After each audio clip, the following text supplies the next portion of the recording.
So in this lab, what we're going to see is we're going to cover the three important points. The first point will be the clock and the timing circuit for the 8051. The second point will be how to write the program for assembly language for 8051 in assembly language, right? And then the third point will be why we need to learn the assembly language even though we have a C language with us, right? So these 3 points we're going to cover. So let's initially talk about the clock cycle and the circuit diagram for the clocks. So if you see, I have shared a file and shared a document, I mean slides with you. You can see the circuit diagram required for interfacing a crystal with 8051, right? So let me have a pen first. Yeah. So this is our crystal. Okay. Now this crystal is made of piezoelectric material. Do you know about the piezoelectric material?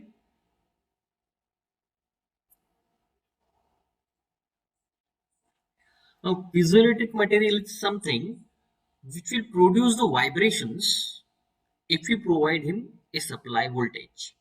Okay. The number of vibrations or the frequency of vibration is proportional to the voltage we supply. The converse is also true, right?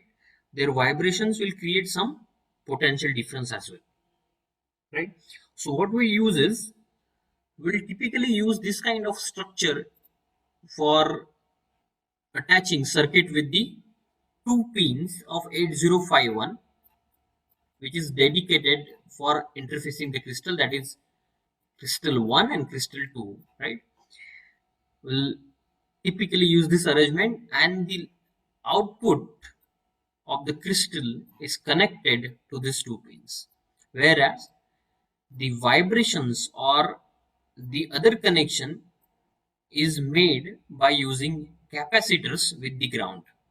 Okay, so typically the value of capacitors would be for like 30 picofarad to 40 picofarads. Okay, so whenever you develop your hardware on a breadboard, you have to take this into consideration, right?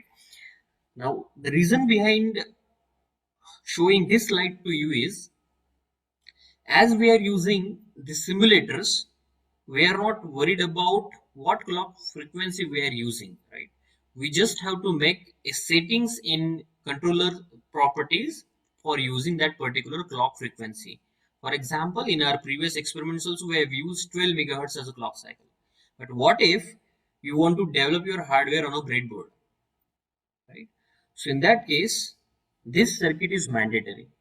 Okay, 8051 is not having inbuilt frequency generator or clock generator. So we have to provide this kind of arrangement for a clock cycle as far as 8051 is concerned.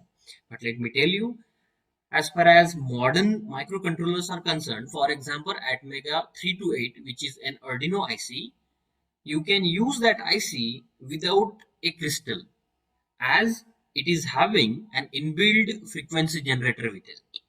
Okay, so as 805 is a pretty much old microcontroller, we have to provide this arrangement when we want to use a chip on breadboard or on some hardware platform.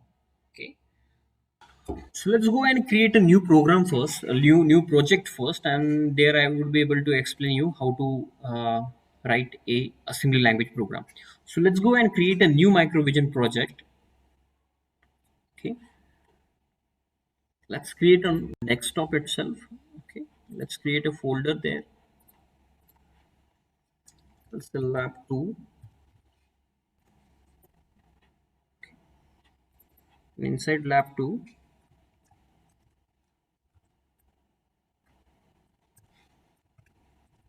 assembly 01 is my first project name, right?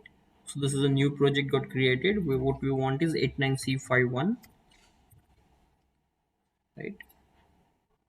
So okay, no, okay, let's create a new file. So this is my file. So let's see how to write an assembly language program. So typically The assembly language program starts with org, which is nothing but org. Now origin, this org means origin. Now this origin specify from where our code has started or will be starting in the memory, right? So typically it starts from 00 location, right? Can you guys tell me what is the size of code memory in 8051?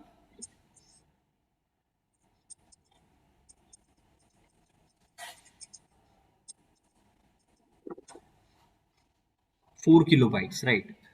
We have a code memory of 4 kilobytes and a data memory of 128 bytes. Okay, code memory is also called as ROM, read only memory, ROM, whereas data memory is also called as RAM, random access memory. Okay, so we'll start from org 000h. Okay, enter. Right. Now at this point only I advise you to save this file. Okay, so let's go and save this file.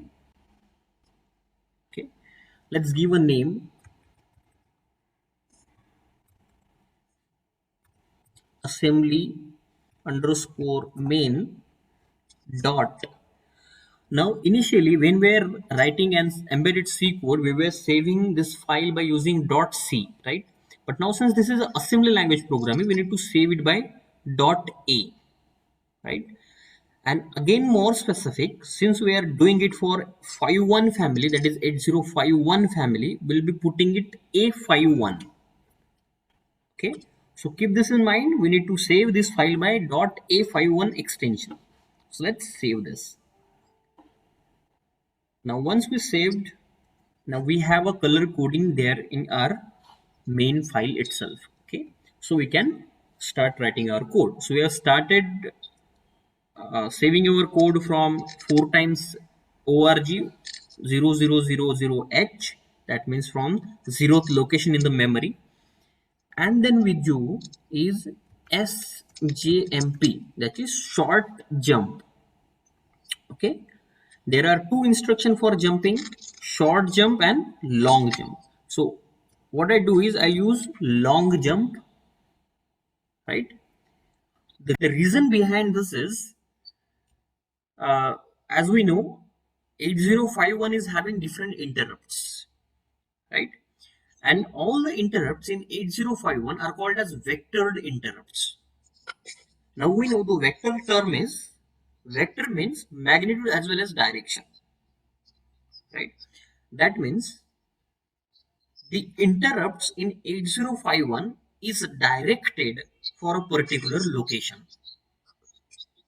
Okay, so the locations to which our interrupts are directed are in the initial positions of the memory, right? So my vectors are stored in initial positions of a memory. That means it starts from 0001 to some extent. So we cannot start writing our coding from 0000 itself, right? So that what we are doing is we are initializing the storage from 0000h, that is from the start of a memory. Okay, and then in the next line itself we are jumping to some other location. Okay, we are jumping to some other location and we are writing origin as, let's say, 0200h, right? So by doing this, what we did is we reserved a space of 200 hex, that means 0002 to 200h for interrupts. अब क्या होगा if we start writing code from 0000h itself? If we don't do this and if we start writing code here, what will happen? Okay, code will get executed, there will be no problem. But since we are overwrited the memory location reserved for interrupts, we won't be able to use interrupt. Okay, even if we use the interrupt, the output or the result of that interrupt would not be as expected. Okay, so from the first program itself, we should make a habit of keeping that space as reserved for interrupts, and we should start from org, let's say 200h. Okay, so since we jump to a start in this instruction, which is line number 3, what we did is we jump to start, so we have to come here. So we'll come start colon, okay, and this is the actual format of our coding, right? Now what we want is we want to do, let's say we'll perform addition. Okay, okay, let's perform addition of two numbers.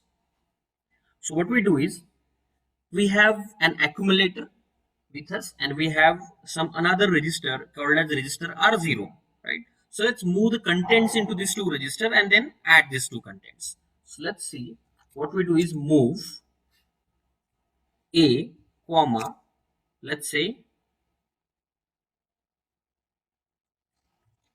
hash, let's say 30. Okay, when I say 30, and if I don't write h, it is a decimal 30. If I write h, it is hex 30. Okay, my next will be move, let's say R0 comma hash 10h. Then we write add a comma R0, right? So after every line you can write a semicolon and then you can write a comment. Okay, so likewise you can do. So keep habit of putting semicolon after every line. Okay, it is not mandatory, but it's a good practice. So after that, once it is added, you can write end. Okay, this is the format of my coding. Now let's say what are the parts in our coding. Okay, so first you can see org. Now this statement is called as direct assembler directive. Okay, you can note it down if you want.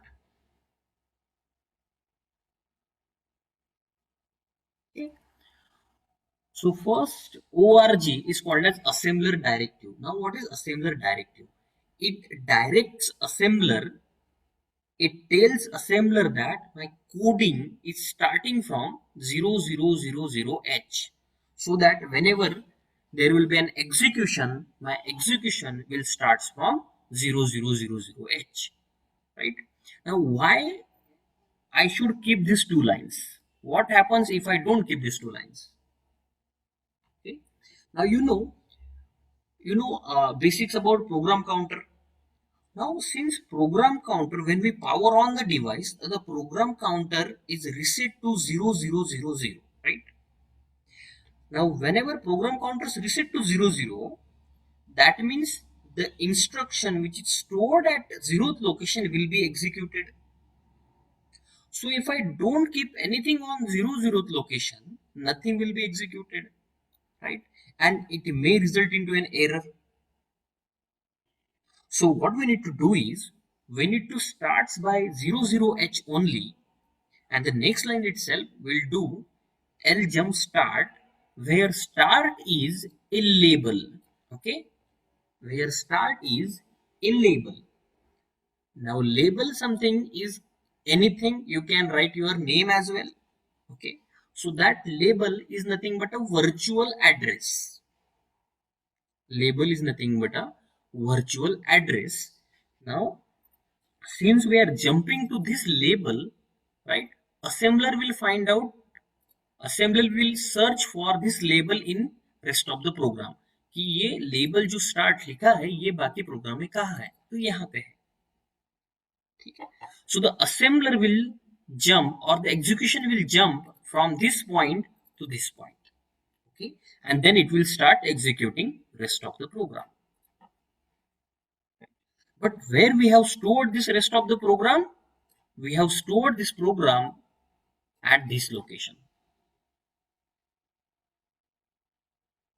Okay, hope you are getting, guys, right? If there is any doubt, you can ping me or you can ask me right directly in your by unmuting your mic. Okay. So yes. Sir, sir, here while creating the project, Mm-hmm. 89351 we have to select, na? Yes. 89351 we have to select, na? Yes, yes, yes. 89C51 we have to select, which is nothing but 8051. Yes, yes. Okay. Sir, Yes. sir, added value will be stored in accumulator only, sir? Yes, it will be stored in accumulator. Okay, we can check the values as well. Okay. If you have any doubt in the structure of program, you can tell me now. If anybody is having the doubt in structure of a program, okay. Sir, Yes. sir, and what will happen if we have not allotted the space for the interrupts? See, if we don't allot a space for the interrupt, the space will be consumed by our coding, right? Whatever the program we are writing, that consumes the space which is reserved for interrupt, and we won't be able to use interrupt after that. Okay. Even if we are enabling the interrupt, right? The execution, once the interrupt comes, let's say we have used the interrupt and we have not even left the space for interrupt, we have written this code from 00 itself and still we want to use the interrupt, तो क्या होगा?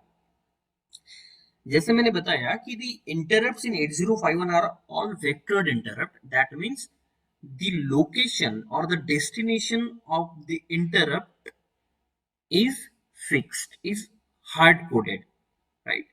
So whenever some interrupt comes, the execution will be shifted to that particular location. Okay. अभी वो जो location है वो तो हमने हमारे प्रोग्राम के लिए कंज्यूम कर ली, तो व्हाट विल हैपन, उस लोकेशन पे जो इंस्ट्रक्शन तुमने लिखी है वो एग्जीक्यूट हो जाएगी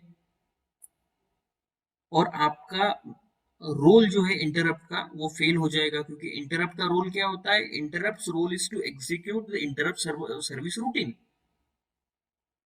right? But that routine, instead of that routine we have written our program at that location, तो हमारा प्रोग्राम जाके इसमें से कोई एक इंस्ट्रक्शन एग्जीक्यूट होगी, so it is a catastrophic effect, है ना? Instruction, the interrupt would not be able to execute ISR, interrupt service routine.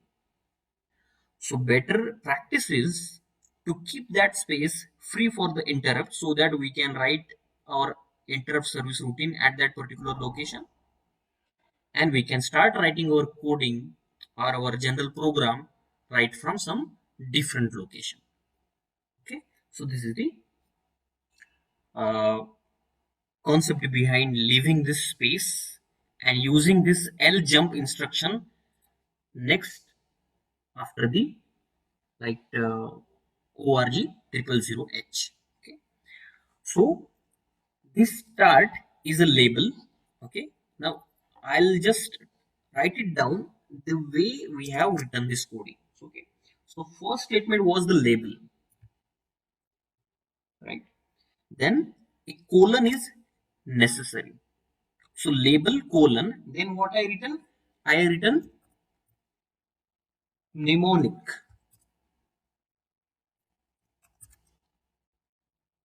right? Then what I have written, I have written operands, right? And after that semicolon, and then I have written comments, right?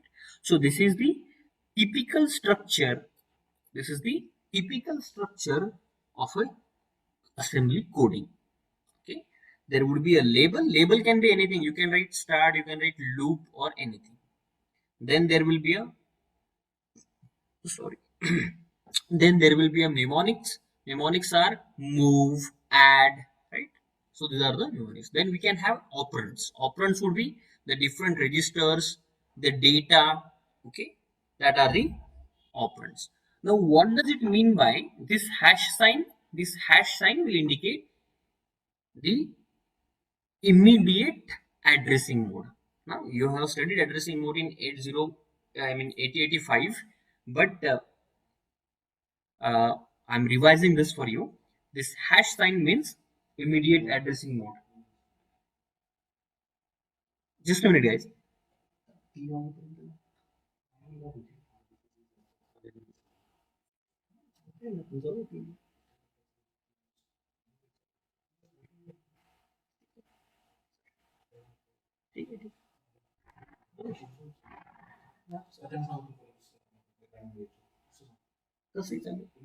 Yes, yes. Sure, sure.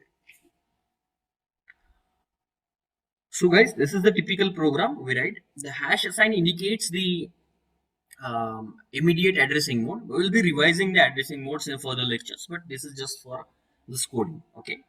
So let's go and try to compile this code. But before compiling, we need to add this file into our source group. Now, since the source group is not having any file, so let's go here, right click and say add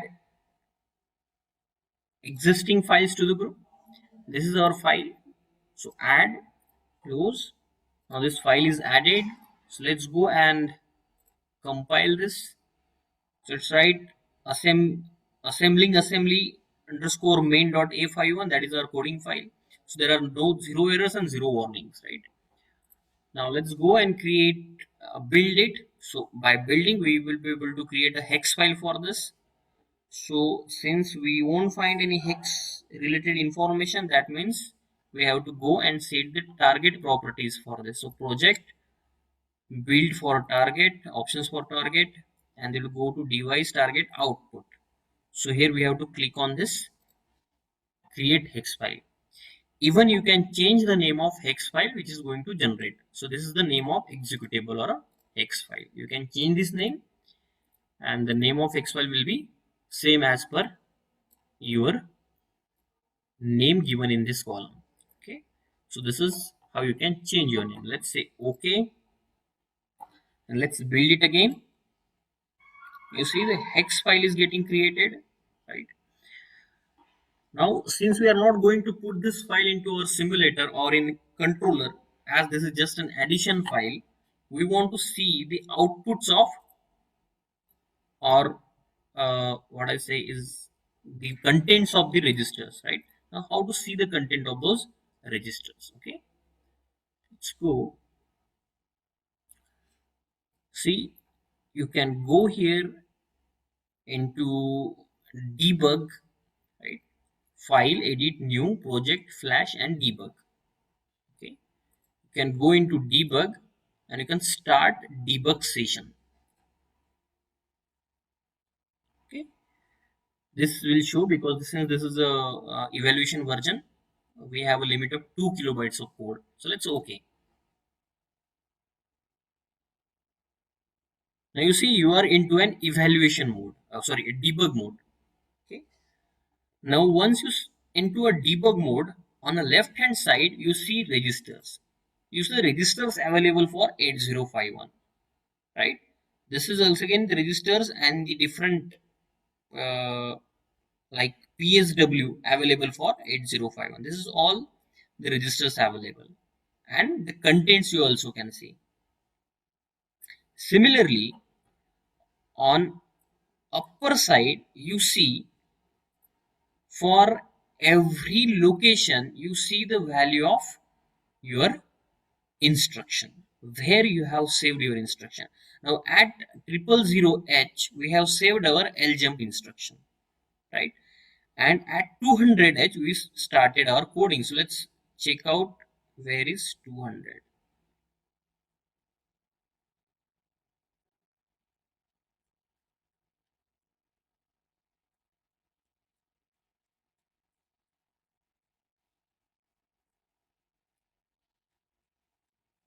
See, at 200 there is our remaining code, right? So in this way, you can see the memory structure or code memory structure of 8051 here in this debug mode as well. Okay.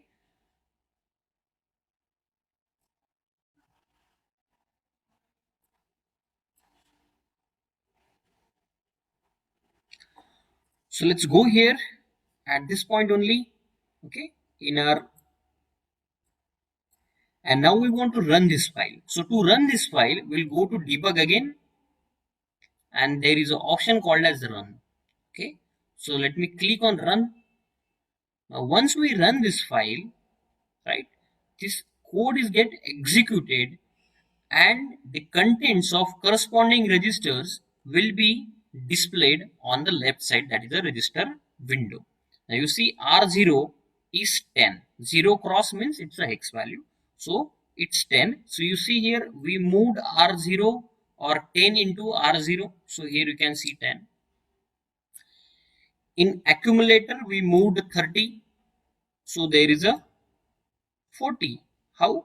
Because after performing the addition, which is 30 plus 10 is equal to 40, that addition, the result of addition, is stored into accumulator itself, right? So this value of accumulator indicates the result of operation, right? Similarly, you can check out the program counter. What is the value of program counter, right?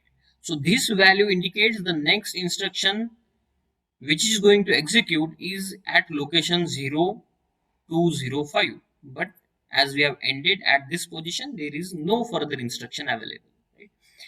That means what I want to explain is I can explain like like we will be able to see the entire inside of 8051 completely, right from all the registers, right from its program counter, right from its data pointer, stack pointer, right, and PSWs as well. PSW is program status word. So it's a parity bit, overflow bit, right? Carry, auxiliary carry, and all those. We're going to see this in detail. Okay. So these things we can observe in debug mode. Okay. So go out of the debug mode, you can go to debug again. You can stop the debug mode, right?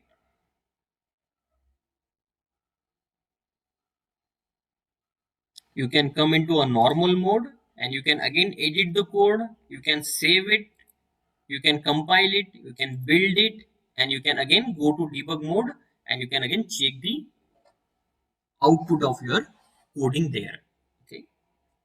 So this is all about how to write the code in assembly language and how to debug the code, how to see the values of registers in debug mode. Okay. One point I missed. If you want to learn more about the instructions, what you can use, simple way is to go into a help. Okay, you can see a microvision help. This is very important point. Now, once you go into microvision help, you just need to type the instruction. Okay, let's say add ADD and enter. Okay, it will show these results. You can see the in 8051 instruction set. Okay, here it says 805 instruction. Double click on this. This is whole set of instructions available with 8051, right? Now since we have want to see add, you can click here on this add and it will give again the explanation about the add, right? So we use this thing add a comma immediate data, right? So it will shows the example as well, right? What is the operation? A is equal to a plus immediate data, right? And it will again show which flags. This is PSW, program status word, what we have seen in the register window. So इसमें से कौन से flagged affect होंगे वो भी ये बताता है. So this is a whole lot of information here, okay, in the software itself. So in order to turn out the book pages to check out the syntaxes and all those things, you can check it out right here in the help option of Edge, this microvision key.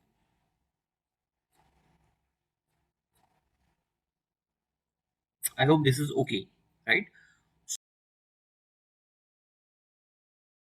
Okay.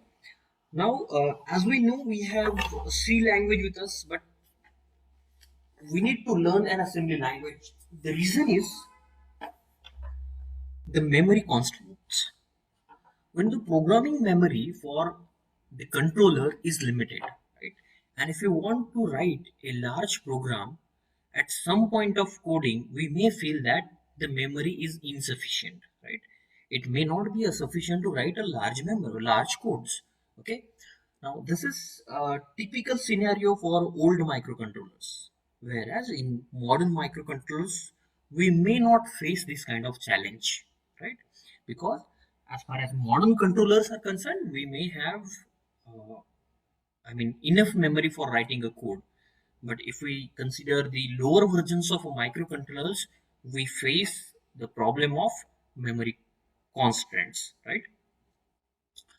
So let's go and see how we can avoid that thing, or how we can reduce the memory requirement by using assembly coding.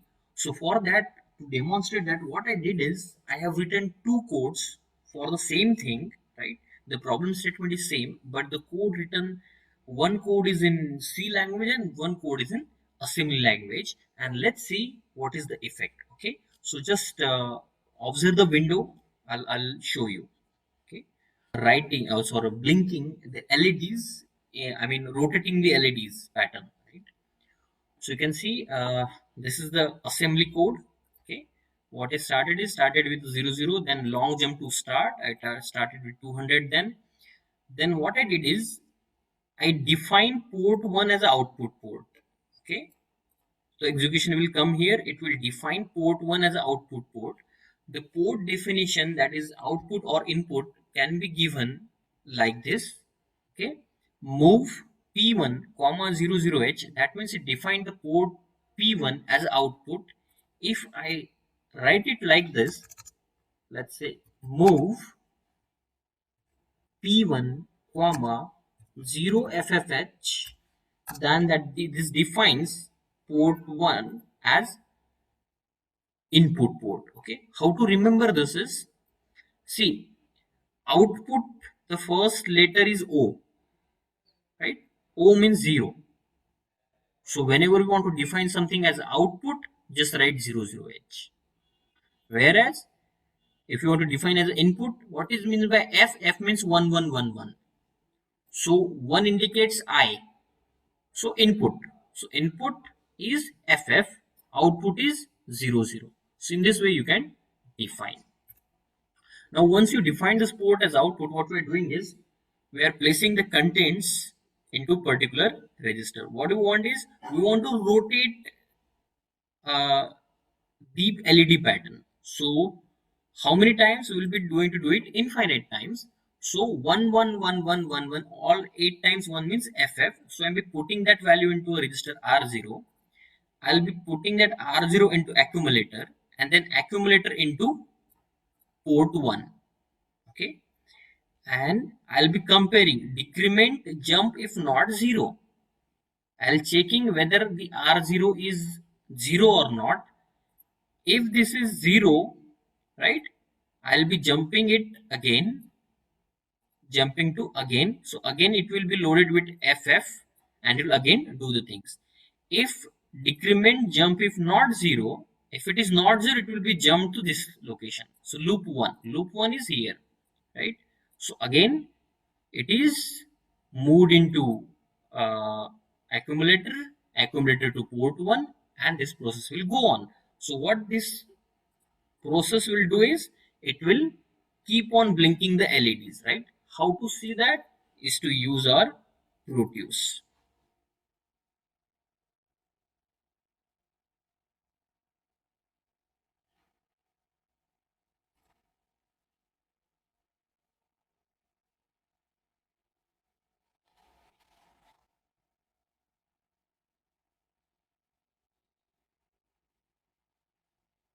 So using the same circuit diagram, let me just delete this hardware from this side. Okay, now you see these are the LEDs we have connected. Let's double click this. Okay, go here, and we'll select an assembly underscore hex. Okay, so click OK, and run this. Okay, let me zoom it for you. You see, this is going very fast. Okay, you can see at this pace, this is going very fast because we have not kept any delay in coding. Okay, we have not kept any kind of delay here. Okay, I don't want it to increase the length of this code, so I mean didn't consider the delay right here. Okay, so I just wanted to show you that code is working as far as this hardware is concerned. Okay, now next, the same code I have written. Yes. Sir, all LEDs should blink at once and then turn off all at once, right? No, no, no. We are decrementing the value at this port. ये decrement कर रहे हैं हम. यहाँ पे पहले सब 1 रहेंगे, उसके बाद हम डिक्रीमेंट करेंगे, तो ये कहां से कहां तक जाएगा? 0 से FF तक, मतलब सारे पूरे के पूरे ऑन रहेंगे सबसे पहले, बस एक एक एक एक बंद होना शुरू हो जाएगा, जैसे बाइनरी पैटर्न रहता है ना, उस तरीके से होगा ना. So if I stop this and run it again, you see first all are on. That, Yes. sir, can you please explain again how when the LED will blink and not according to code? See, the point is, let's say initially P1 will be equal to 11111111, right? दिख रहा है आपको? P1 will be like this. ठीक है, तो ये सारे LEDs glow होंगे, because in the circuit when we make it 1, that means high logic, it will go here and this will be grounded, so current will flow like this in this path, so this LED will glow, right? So all LEDs will glow, then this will be decremented 1, so this will become 0. Now the last LSB LED, that will be off. If it is again decremented, then this is 0 1, right? Then this is 0 0. In this way, this pattern will go on till all the LEDs are off. That means like this, right? So in code, how I have achieved this in code, I have moved this FF value into R0, R0 into accumulator, and accumulator into P1. That means I have given port P1 as all 1. Okay, and then I decremented it one by one, and I created a loop here from loop 1 to loop 1. So this will go on, right? So ultimately LEDs will start blinking, or I can say all high and then decrementing. Sir, where are you decrementing it? DJNJ, decrement and jump if not 0. Decremented. Huh. Okay, don't worry about this code. This is just an example to show you the comparison between the assembly and C. Okay, don't get intimidated because you don't know the instructions. Okay, that this is very simple code, you can write it at one instant. Okay, don't worry about this. So let's go and see the assembly code for the same operation. Okay, so see the operation here. Now you will be very much comfortable with this kind of language. So what we did is, we defined that LED is interfaced at port 1. Then I take one integer, and then in main program what I write, I given P1 is equal to 0 0, so making it as an output port. Then in while 1, that means I want it for an infinite number of time, I just written a for loop in which I initialize variable to 255, that means all ones, and then I decremented it. Okay, and the value of I have assigned to my particular port. So this is the same operation as we have seen in this assembly language, right? I hope you understood this. Now let's go and put that particular file, the hex file for this code, right, into our Proteus. So let's again stop this. Let's go here into files. Let's open this and then embedded C underscore hex open. Let's say OK and let's run it again. You see the operation is same. Yes, have you understood, guys? Yeah, the operation is same in both the programs. Okay. Now, if the operation is same in both the programs, let's go and check out the size for this hex files. Okay, let's go to a folder. This is the folder, right? And these two are the hex files. Let me arrange it by type. And this is my two hex file, assembly and C. Okay, let's go and check out the size of C language file first, which is a hex file generated by using C coding. So if you see, this is the hex file generated by C coding. 155 bytes of code generated by using embedded C coding. Okay, and now the hex file for assembly coding. This is the hex file generated by using assembly code. Now, if you check it by yourself, you see, right? Okay, it is already there. You see the size generated by the size we got by using assembly code, right, is 69 bytes only compared to the hex file generated for same operation using embedded C logic, okay, is 155 bytes. Okay, so this is how we can save the space by using hex assembly language coding. Okay, so this is called as, or this can be a one of the advantage as far as memory requirement is concerned in assembly language coding as compared to C coding.